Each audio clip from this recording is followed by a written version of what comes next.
Imagine a hidden chamber beneath an ancient chapel in France. The air is thick with dust, and the stone walls are carved with symbols no one has seen for centuries. On a single slab rests a sigil, a seal, an emblem etched in iron and fire, said to be the last surviving mark of the Knights Templar. It began, as so many stories of legend do, in a land torn between faith and war. The year was 1119. Jerusalem, the sacred city, had only recently fallen into Christian hands during the First Crusade. Pilgrims from across Europe were flooding into the Holy Land, drawn by devotion, curiosity, and the promise of salvation. But the journey was perilous. Bandits haunted the roads. Rival armies lay in wait. What was meant to be a path of faith often became a road of death. Out of this chaos, a small brotherhood of knights emerged. They were not kings, nor princes, nor lords of vast dominions. They were 9 men, simple knights bound by oath. Their leader was Hugues de Payens, a nobleman of Champagne, who gathered his companions beneath the banners of Christ and swore to protect the pilgrims on the road to the holy city. 9 men. That was all.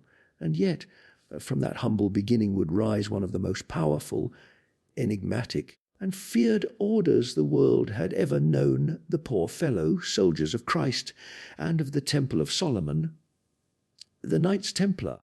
But even in their very foundation there was a whisper of something more.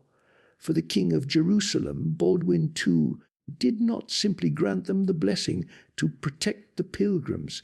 He gave them quarters within the Temple Mount itself, the holiest ground of all, the place believed to rest upon the ruins of Solomon's great temple. There, beneath those ancient stones, they lived, prayed, and planned. Why them? Why 9 obscure knights, untested in battle, granted residence in the most sacred site in Christendom? Some say it was necessity. The king had few soldiers to spare, and these knights offered themselves freely. But others suggest another truth, that their mission was never solely about protection, that the Templars were given access to the Temple Mount because they were seeking something hidden within it. And here the legend begins. The Temple Mount had stood for centuries, its stones layered with history. Beneath its surface lay catacombs, forgotten vaults, and tunnels carved by ancient hands. Some whispered that within these hidden chambers were relics of immeasurable power, fragments of the Ark of the Covenant, sacred vessels, scrolls of secret wisdom carried from the days of Solomon, or even knowledge handed down from civilizations older still. The 9 knights lived there for 9 years, 9 years in prayer, in secrecy, in silence. No records survive to tell us what they found. But when they emerged, they were transformed. In 1129, at the Council of Troyes, the Church officially recognized the Order of the Temple. Bernard of Clairvaux, the most revered abbot of the age, wrote passionately in their defense, describing them as a new kind of monk, warriors of God, men who bore both sword and cross. Their fame spread quickly across Christendom. Wealthy nobles donated lands, riches, and castles to support their cause. Kings bowed to their service. By the mid-12th century, the Templars were no longer 9 knights. They were thousands.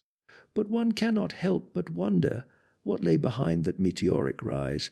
What gave them such sudden and overwhelming influence, transforming them from obscure guardians of pilgrims into a vast and wealthy order, feared by enemies and revered by allies? Some say it was simply the spirit of the times. The Crusades created opportunities, and the Templars seized them.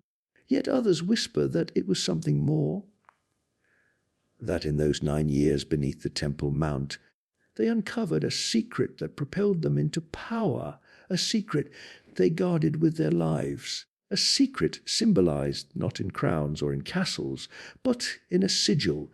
The Templars were not only warriors but masters of symbols. Their seals and emblems were more than marks of authority. They were languages of power. On their banners, the red cross shone, stark, simple, eternal. On their seals, strange and haunting images appeared: two knights riding a single horse, a vision of poverty, or perhaps a sign of hidden duality. Other seals bore esoteric designs, some echoing ancient mystic traditions. These were not mere decorations. They were statements, riddles, codes. And if one listens closely to the whispers of history, they point towards something greater, the Last Sigil. But before we speak of that, we must understand the soil in which it was planted. The age of faith and fire, when 9 men on a vow became a force that would change the world. The Templars were unlike any other order. They were monks sworn to poverty, chastity, and obedience. Yet they were also soldiers, ruthless on the battlefield, striking fear into the hearts of their enemies. They lived austere lives, but controlled wealth beyond imagination. They were bound to the Pope alone, beyond the authority of kings, yet they advised kings and shaped kingdoms. This contradiction, monk and warrior, humble and mighty, servant and master, was the heart of their mystery. And it all began with that moment in 1119 when 9 men knelt upon the stones of Jerusalem and gave their lives to a cause. Still, the shadows remain. What did they truly discover beneath the Temple Mount? Why did they rise with such speed, such force, such inevitability? Some chronicles hint that during their years of secrecy they unearthed scrolls written in languages unknown. Others speak of relics so sacred the church itself feared their revelation. A few even whisper of contact with older traditions, knowledge passed from Jewish mystics, Islamic sages, or perhaps survivors of even older sects hidden in the Holy Land since time immemorial. Whatever the truth, one thing is certain. The Templars emerged from those 9 silent years with a destiny written upon them, a destiny that would lead them to glory and eventually to ruin. But glory first. By the mid-12th century, the Order of the Temple stretched across Europe and the Holy Land. They were bankers, builders, and battle saints. Their castles dotted the landscapes of France, Spain, Portugal, and the Levant. They carried secrets from one stronghold to another, always under the watchful eye of their grand masters. And yet, within the heart of their symbols, within the whispers of their legends, one thread remained constant, a promise of something still to come. For the Templars did not see themselves as a temporary brotherhood. They believed they were chosen not only to fight in the Holy Land, but to guard a mystery that reached beyond the present age, a mystery encoded in symbols, in prophecy, in a sigil that would one day reveal itself when the world was ready. And thus the legend of the Last Sigil begins not in their fall, not in their trials, but in their birth. 9 nights, 9 years, and a destiny hidden beneath the stones of Solomon's temple. But that was only the beginning. The true secret, the shadow behind their rise, was yet to be revealed. The official story is simple enough. The Knights Templar existed to defend pilgrims, to guard the fragile Christian kingdoms in the Holy Land, to fight the enemies of the cross. That was their vow. That was their public face. But history, as we know, is rarely so simple. Behind the banners, behind the prayers, and the crusading zeal, a shadow lingers, a whisper that the Templars had another purpose, a hidden mission that stretched far beyond swords and shields. Consider again their origin. 9 knights granted quarters not just anywhere in Jerusalem, but in the very heart of the Temple Mount. For 9 years they dwelled there, a small group too few to guard more than a single caravan, and yet they remained, sanctioned by the King of Jerusalem and blessed by the Church. What did they do in those 9 silent years? What compelled them to stay within the subterranean world of that sacred hill? Chronicles from the time are curiously silent. The historian William of Tyre, writing decades later, even claimed the early Templars achieved little or nothing in those years. And yet, when they emerged, their order suddenly found powerful patrons, vast donations, and the blessing of Bernard of Clairvaux, the most influential churchman of the age. This silence is itself suspicious. It suggests that their true work was not meant for public record. Legends claim that beneath the Temple Mount lay hidden vaults, chambers untouched since the fall of Jerusalem centuries earlier. The Templars, with access granted by King Baldwin, are said to have dug beneath the mount, searching in secrecy by torchlight. Some say they uncovered treasures that had been sealed away since the time of Solomon himself. The most dramatic claim is that they found the Ark of the Covenant, the golden chest said to house the stone tablets of the Ten Commandments. If so, then the Templars possessed the most sacred relic in biblical history, a relic that could change the fate of nations. Others whisper of scrolls, texts that carried forbidden knowledge. These scrolls, if real, may have contained esoteric wisdom from the Jewish priesthood, instructions for sacred rituals, or even the true teachings of early Christianity. Imagine for a moment the effect such knowledge might have had on a devout yet fractured medieval world.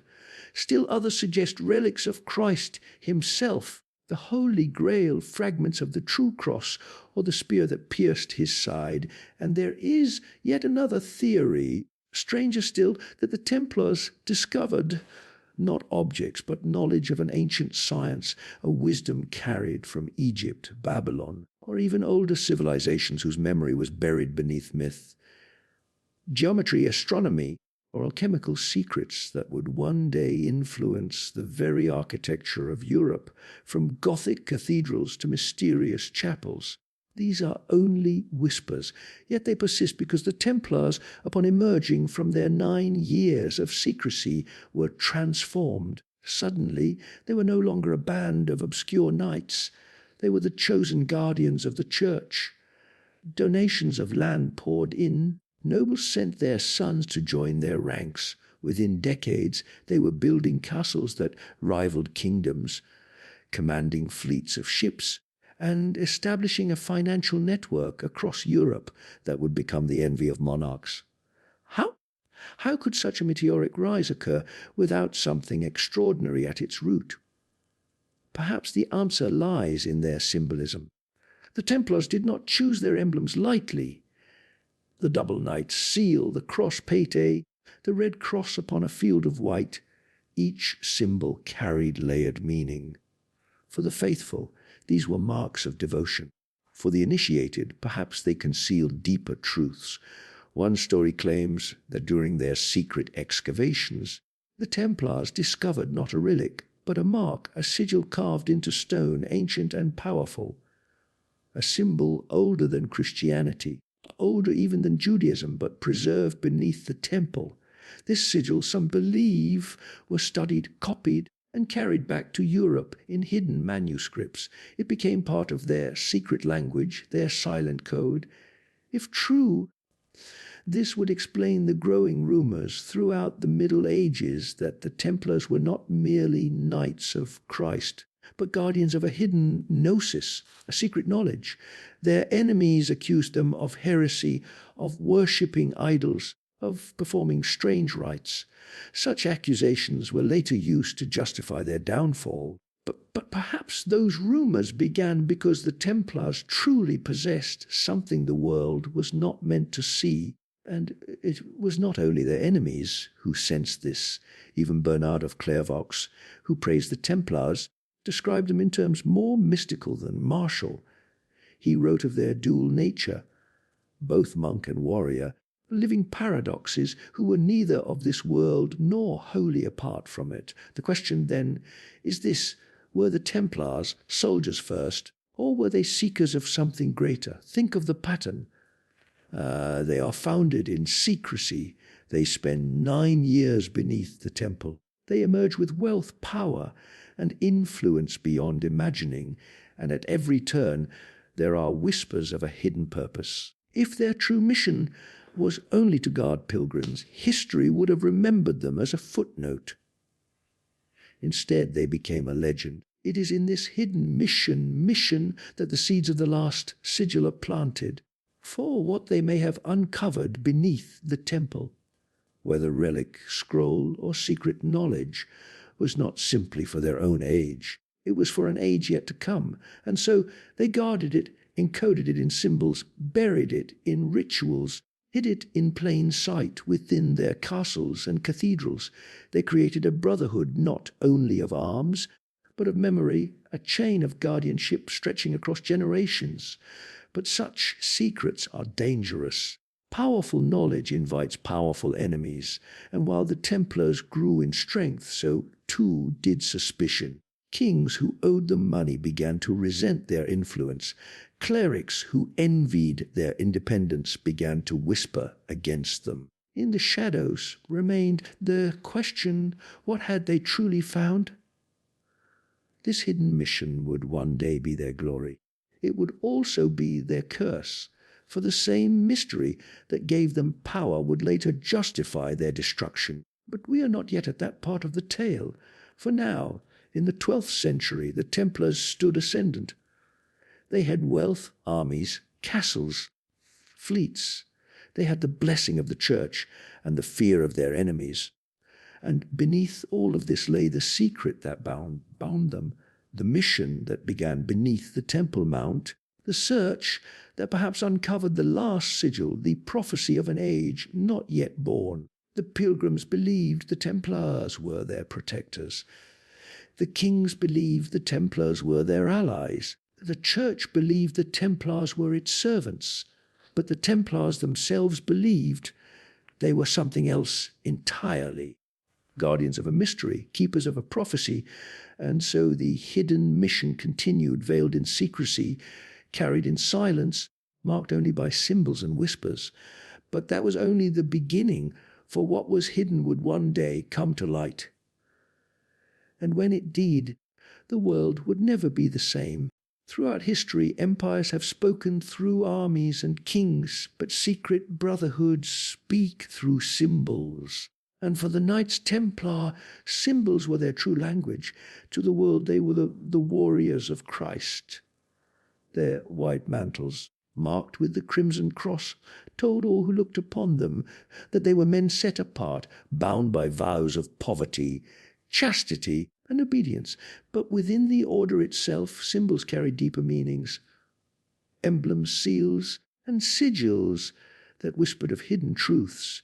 It is here, in the study of their imagery, that we may begin to glimpse the shadows of their secret mission, and perhaps even the prophecy of the last sigil. The red cross, the most visible symbol of the Templars, was their cross, stark and simple, crimson on white. This was the cross pete, its arms flaring outward, a mark both martial and mystical. To the faithful, it was a symbol of martyrdom. To wear it was to live and die for Christ, to shed blood in defense of the faith. Yet in its shape lie echoes of older traditions. The flaring arms recall the solar cross of antiquity, symbols of balance and the turning of ages. The red dye itself, drawn from precious materials, spoke of sacrifice and transformation. Was it simply a badge of honor, or was it also a sign, a reminder that the Templars believed themselves guardians not only of a kingdom, but of a cosmic mystery? The seal of two knights, perhaps the most famous of all Templar emblems, was their official seal. On it, two knights ride a single horse.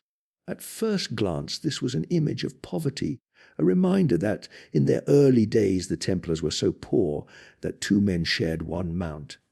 But as with all symbols, there may be more than meets the eye. Some historians suggest it was a mark of brotherhood, the unity of two men in one purpose. Others claim it hinted at duality, the seen and the unseen, the public mission and the secret mission. Still others whisper that the image spoke of a hidden companion. Could the two riders represent not two men, but a knight and the secret he carried, a man and his shadow, the guardian and the guarded mystery? Whatever the case, the seal reminds us that for the Templars, appearances were never the whole story. Esoteric seals, the Templars employed other seals, many which are little known outside the archives. Some bore images of the Dome of the Rock, the very site of Solomon's temple. Others show the Agnus Dei, the Lamb of God, carrying a cross. Some depicted towers, castles, or enigmatic beasts.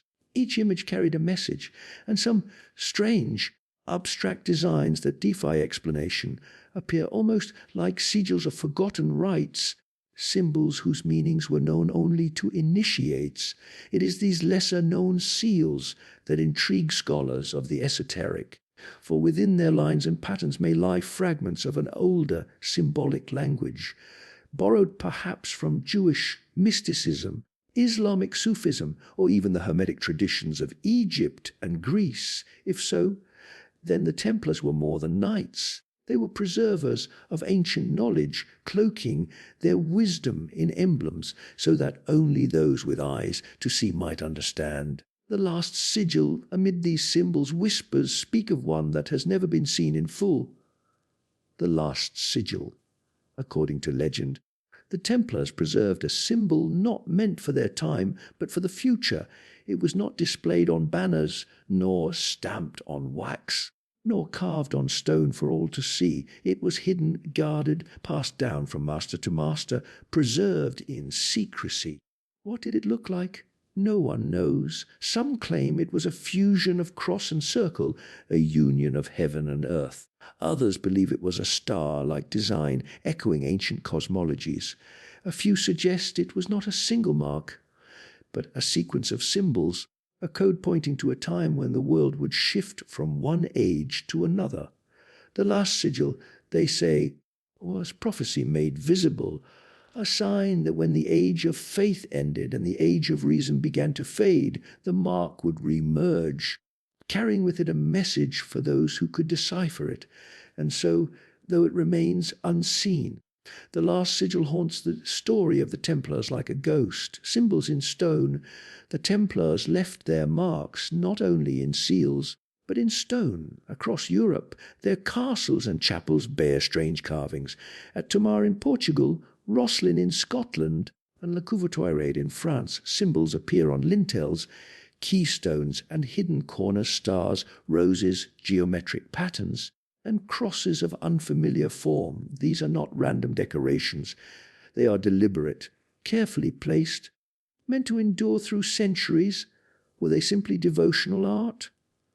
Or were they fragments of a symbolic code, a language inscribed in stone to outlast the Order's destruction? Some believe these symbols connect the Templars to the Gothic cathedrals that rose in their time: Notre Dame of Paris, Chartres, and Amiens. Vast structures of stone and glass are filled with imagery that scholars still puzzle over. Did the Templars play a role in spreading this symbolic architecture, embedding their hidden knowledge into the very fabric of Christendom? The language of secrecy, why symbols? Why not write plainly? If they possessed knowledge worth keeping, the answer lies in the danger of knowledge. Written words can be copied, stolen, burned. But symbols carry multiple meanings. To the uninitiated, they are decoration.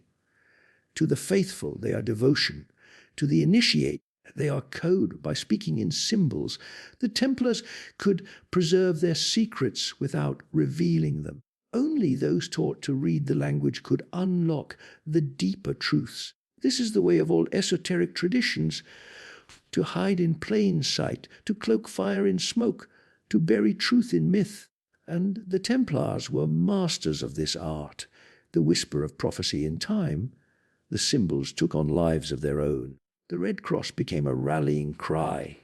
The seal of two knights became an emblem of mystery. The lesser seals and carvings became puzzles for future generations, and behind them all lurked the suggestion of something more, a prophecy, a last sigil, a mark of destiny waiting for its appointed hour. This prophecy would not be spoken aloud. See, it would not be written in the chronicles of kings. It would be carried in the silent language of emblems, known only to those who walked in the shadow of the temple. And so, when the Templars rode to battle, when they prayed in their chapels, When they built castles on windswept hills, they did so under the watchful eye of their symbols, symbols that bound them, guided them, reminded them of a purpose larger than war or wealth, a purpose that reached beyond their own lives, a purpose tied to the turning of ages. The world saw knights, the world saw banners, castles, and swords.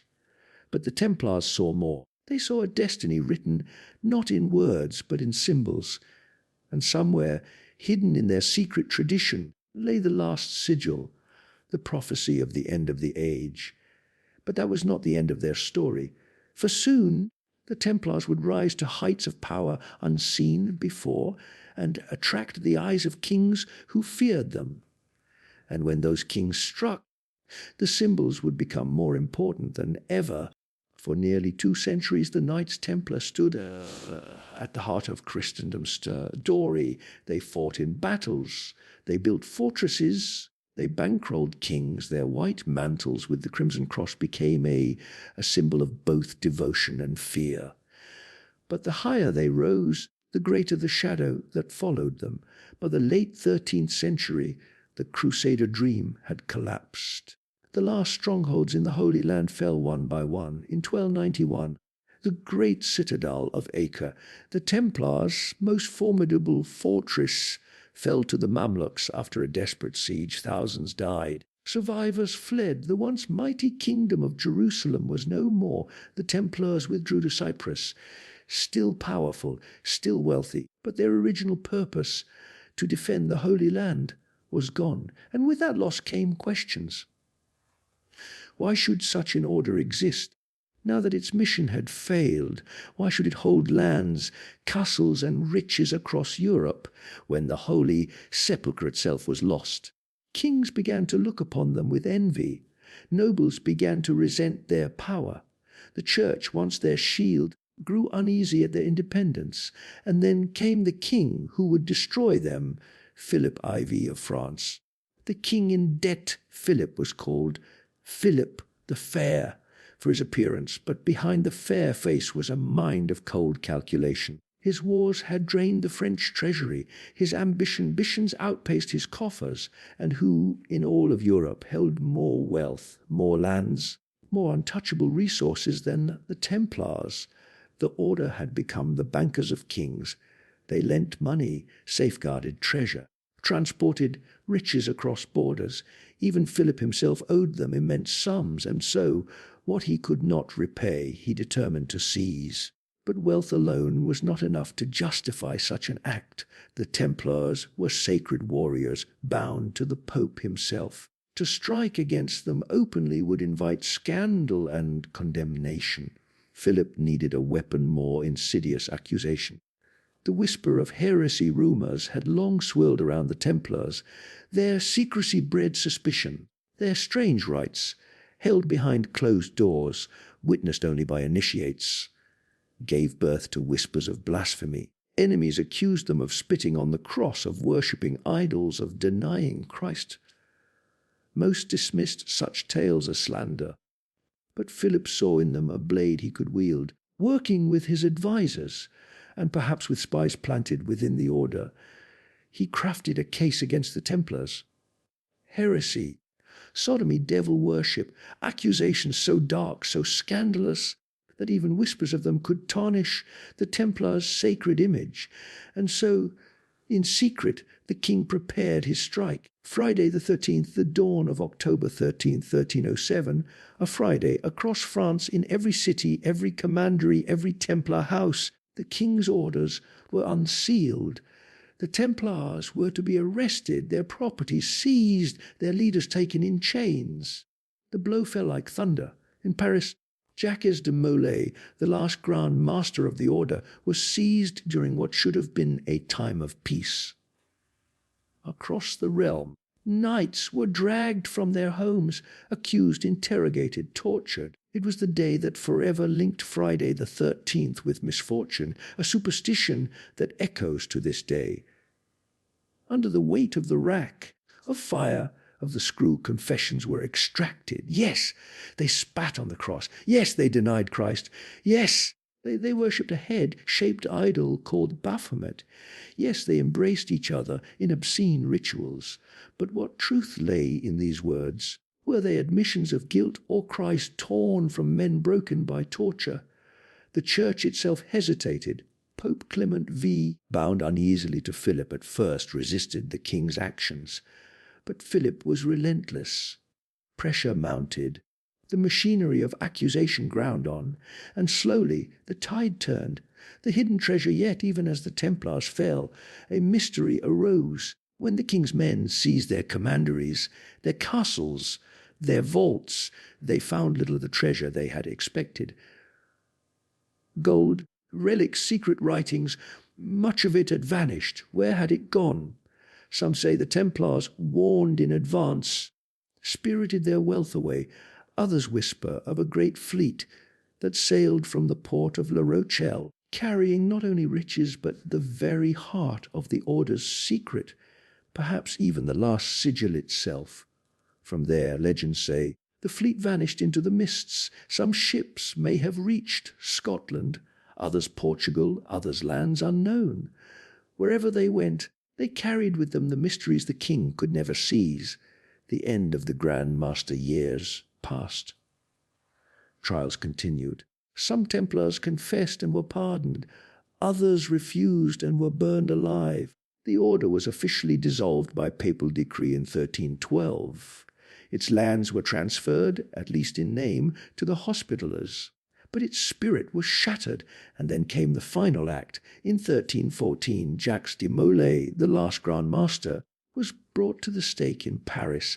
Bound with other leaders, he was to confess once more, to repent of the order's supposed crimes. But as the flames were prepared, Molay spoke with fire of his own. He declared that the Templars were innocent. He declared that their confessions had been forced. He declared that both Pope Clement and King Philip would face the judgment of God within the year.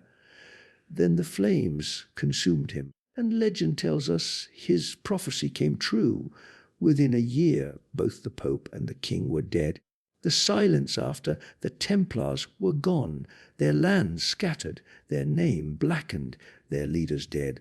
But the mystery did not die. For what of the treasure that vanished? What of the fleet that sailed into legend?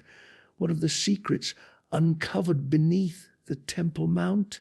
And what of the last sigil, the mark of prophecy said to be preserved until the end of the age? Some believe that before their fall, the Templars ensured their secrets were hidden in chapels, in manuscripts, in the stones of castles. Others claim the knowledge was carried into new brotherhoods, the Freemasons, the Rosicrucians, the secret societies that rose in the centuries that followed. Perhaps then the Templars did not die.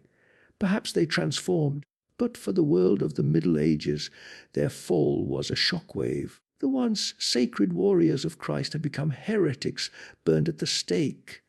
Their red cross, once a sign of holy power, was now a shadow of suspicion, and yet in the silence after their destruction, their symbols endured, their legends endured, their mysteries endured, and with them endured the whisper of prophecy, that one day, when the age turned, the last sigil would reappear. They thought the order destroyed, they thought the secrets lost, but that was only the end of one chapter. The real story, the story of survival, of symbols carried into new lands, of secrets waiting in shadows, was only beginning. And so the Templars passed from history into legend, and legend, as we know, is often more enduring than truth. The Templars were gone, or so the world believed. Their castles were seized, their leaders executed, their name blackened. But history is not so easily silenced. When an order so vast, so wealthy, so mysterious is destroyed, its shadow does not vanish. It lingers, seeping into stories, into symbols, into the very stones of Europe. And at the heart of those shadows lies a question that has haunted centuries. What became of the last sigil, the survival of the secret? Though the order was dissolved in 1312, evidence suggests the Templar legacy survived in strange and hidden ways. In Portugal, The king simply rebranded the Templars as the Order of Christ, preserving their lands and much of their structure. These knights would later sponsor the great voyages of discovery, voyages that opened the age of exploration and forever changed the world. In Scotland, legends claim Templar knights fled with their treasures, joining clans that resisted English rule. Some stories place them at the Battle of Bannockburn in 1314, where the Scots achieved an unlikely victory. Others say they preserved their rituals in secrecy, passing them down through generations that would eventually feed into Freemasonry. And in France, whispers remained of hidden caches, secret manuscripts, and coded carvings left in chapels and cathedrals. Rennes-le-Chateau, Rosslyn Chapel, and other enigmatic sites are said to conceal fragments of the Templar mystery.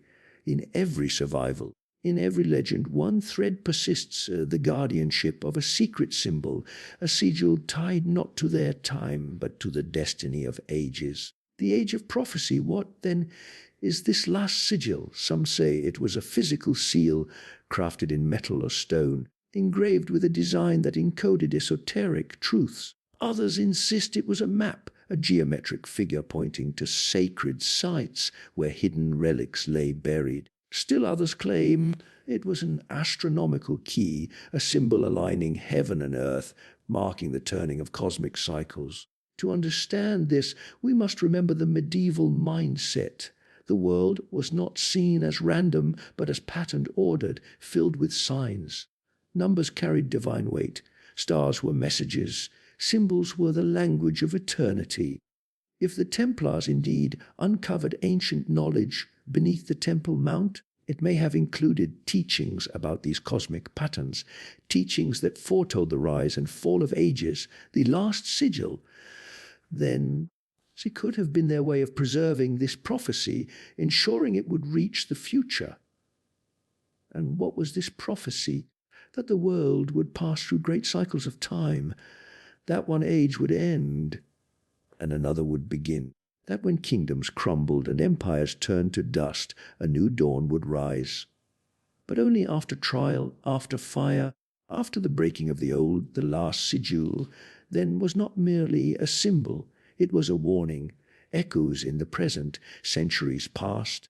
The Templars became legend, their story woven into myths of the Grail, of hidden treasures, of secret bloodlines.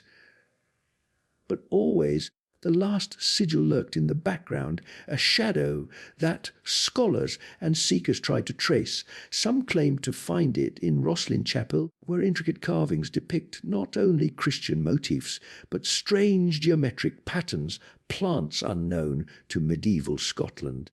And stars aligned in mysterious ways. Was the sigil hidden there, encoded in stone? Others turned to esoteric manuscripts, where diagrams of circles, crosses, and stars seemed to echo whispers of a lost symbol. Freemasonry, with its emphasis on geometry, secrecy, and initiation, is often suspected of inheriting fragments of Templar lore. Could the last sigil be hidden in their rites, passed down through veiled rituals? And in the modern age, conspiracy theories abound. Some link the Templars to hidden treasures beneath the sands of Oak Island in Nova Scotia. Others suggest that their symbols appear in the founding of nations, in city layouts, even in the Great Seal of the United States.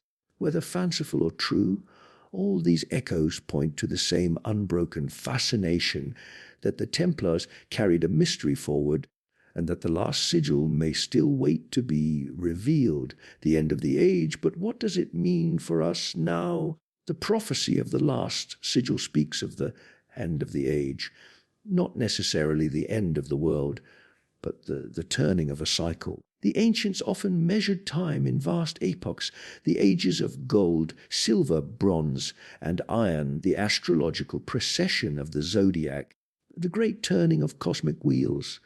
The Templars, if they indeed preserved such knowledge, may have understood history not as a straight line, but as a circle. Ages rise, ages fall, and at the hinge of each age, chaos erupts, kingdoms collapse, truths are revealed, and humanity is forced to awaken anew. Could it be that we now live on the cusp of such a turning? Wars, upheavals, the collapse of certainties, the rise of technologies that remake the world overnight.